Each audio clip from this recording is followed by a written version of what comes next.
السلام علیکم.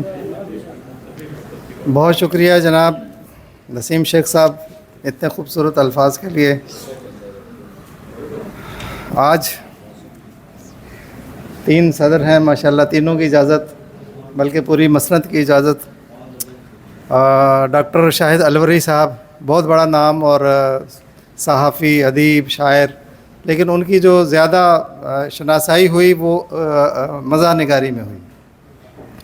26 دسمبر 1923 کو ریاست الور، راجستھان، برطانوی ہندوستان میں پیدا ہوئے. ان کا اصل نام نذیر محمد تھا. شاہد الوری تقسیم ہند کے بعد پاکستان منتقل ہوئے. ابتدا میں وہ راولپنڈی رہے، پھر لاہور، اور پھر 1948 کے آخر میں کراچی منتقل ہوئے اور مستقل سکونت یہیں اختیار کی.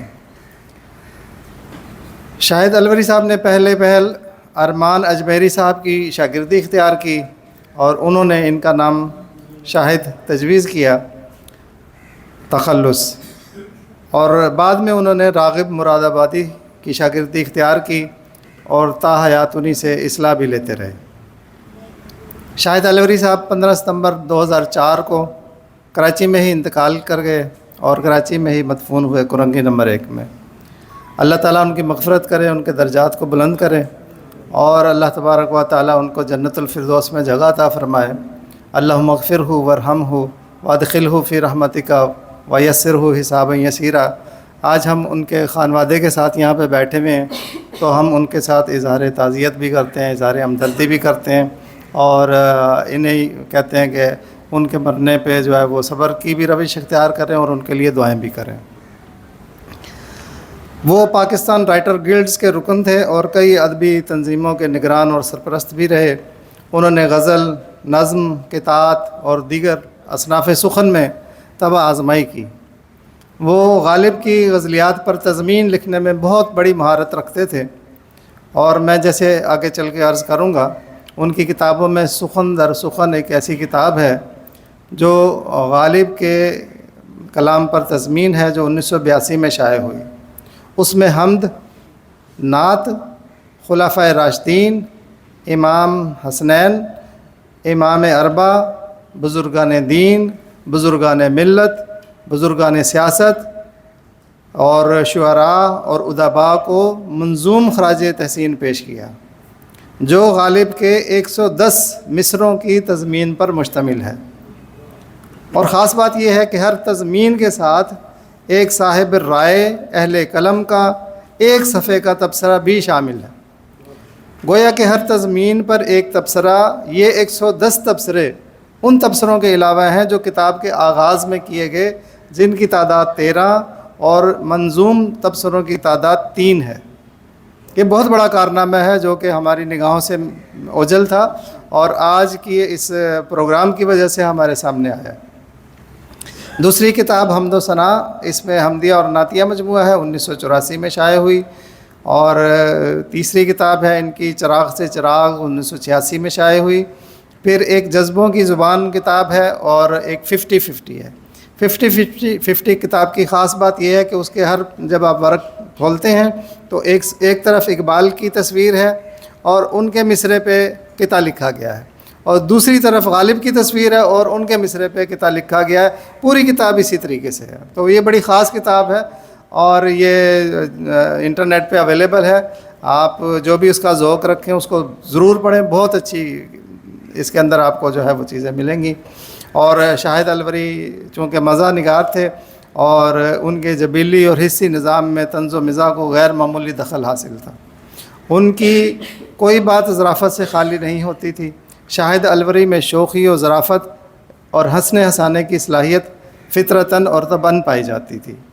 ان کی اس صلاحیت کو شاہد الوری صاحب کے شرف خاص سے تعبیر کیا جا سکتا ہے.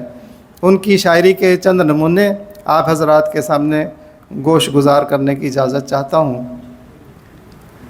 لندن میں مقیم ایک صاحب کو بذریعہ تار اپنے گھر میں 2 بچوں کی ولادت کی خبر ملی تو اس صورتحال کو شاہد الوری صاحب نے یوں کتاب میں رقم کیا: تار پڑھ کر کے ہوئے خیر سے جڑواں بچے، تار پڑھ کر کے ہوئے خیر سے جڑواں بچے، بے قراری کی طرح موجے قرار آئی ہے۔ ایک صاحب نے لکھا لندن سے یہ بیگم کو، ایک صاحب نے لکھا لندن سے یہ بیگم کو، ہم بیاباں میں ہیں اور گھر میں بہار آئی ہے۔ شعری اسلام میں طنز اور مزاح کا مفہوم جدا جدا ہے۔ مزاح اور طنز میں فرق کو اس طریقے سے بیان کیا جا سکتا ہے کہ کسی کے ساتھ مذاق کرنے کو مزاح اور کسی کا مذاق اڑانے کو طنز کہا جاتا ہے۔ مذاق کرنا اور مذاق اڑانا دو الگ الگ کیفیتیں ہیں۔ ان دونوں میں وہی فرق ہے جو گدگدانے اور چپت لگانے میں ہے۔ شاہد الوری صاحب ایک بوڑھی عورت کو میک اپ کے ساتھ دیکھ کر کہتے ہیں، میک اپ سے ان کے کھا ہی گیا دل میرا فریب، میک اپ کے ان سے کھا ہی گیا دل میرا فریب، اب آپ ہی بتائیں کہوں کیا نظر کو میں، دیکھا قریب سے تو وہ 55 برس کی تھیں، دیکھا قریب سے تو وہ 55 برس کی تھیں، حیران ہوں دل کو روؤں کہ پیٹوں جگر کو میں۔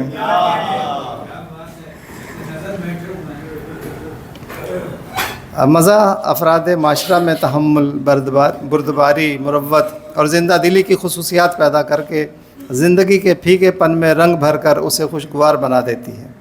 مزاح نگار کے دل میں ہمدردی اور انس و محبت کی فراوانی ہوتی ہے۔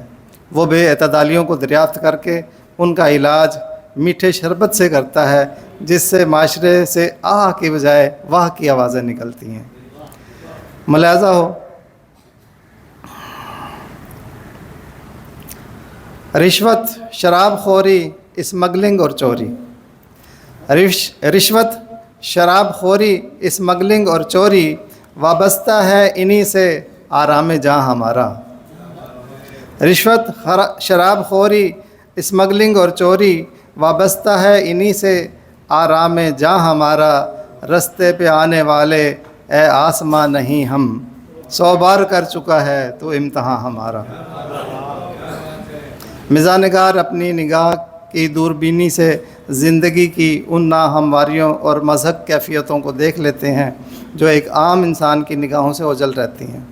چنانچہ ان ناہمواریوں کی طرف اس کا زاویہ نگاہ ہمدردانہ یا ناقدانہ ہوتا ہے، اور مزاح نگار اپنے تجربے کے اظہار میں فنکارانہ انداز اختیار کر کے اسے سپاٹ طریقے سے پیش نہیں کرتا۔